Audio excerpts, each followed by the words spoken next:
Friedrich Nietzsche was a German philosopher and cultural critic who lived from 1844 to 1900. His ideas continue to be studied and debated today, over a century after his death. Nietzsche's life was shaped by his philosophical and literary pursuits, as well as his struggles with physical and mental health. Nietzsche was born in the town of Rocken in Prussia, now part of Germany.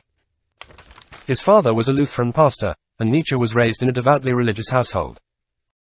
However, he would eventually reject Christianity and traditional morality in his work. Nietzsche studied philology, the study of language and literature, at the University of Bonn and later at the University of Leipzig. He became interested in the works of Schopenhauer and Kant, among others, and began to develop his own philosophical ideas. One of Nietzsche's most influential ideas was the concept of the will to power.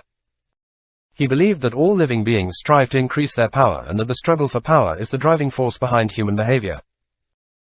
He also believed that traditional morality, which he called slave morality, was a way for the weak to gain power over the strong by defining good and evil in terms of what is helpful or harmful to the community.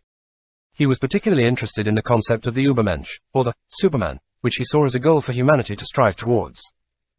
The Übermensch was a person who had overcome traditional morality and had created their own values based on their will to power. Nietzsche's work often dealt with the idea of creating meaning in a meaningless world. He believed that traditional religion and morality had lost their power to provide meaning, and that individuals must create their own values and live according to their own will to power. Nietzsche's philosophy is often associated with the concept of existentialism, which emphasizes individual freedom and choice in the face of the absurdity of existence.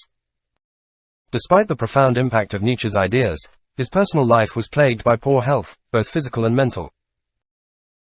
His mental health also deteriorated as he got older, and he suffered a mental breakdown in 1889 that left him unable to speak or write for several months. Nietzsche's breakdown was likely triggered by a combination of physical and mental factors. He had suffered a head injury several years earlier, which may have contributed to his mental decline. He also had a history of depression and anxiety, which were exacerbated by the stresses of his work and personal life. Some scholars have suggested that Nietzsche may have suffered from a psychiatric disorder such as bipolar disorder or schizophrenia, although this remains a matter of debate. After his breakdown, Nietzsche spent the last years of his life in the care of his sister, who distorted his writings to support her own political agenda.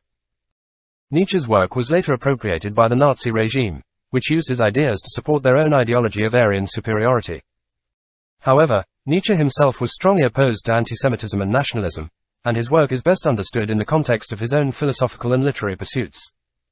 Nietzsche's influence can be seen in a wide range of fields, including philosophy, literature, psychology, and popular culture. His ideas continue to inspire and challenge readers today, and his work remains a testament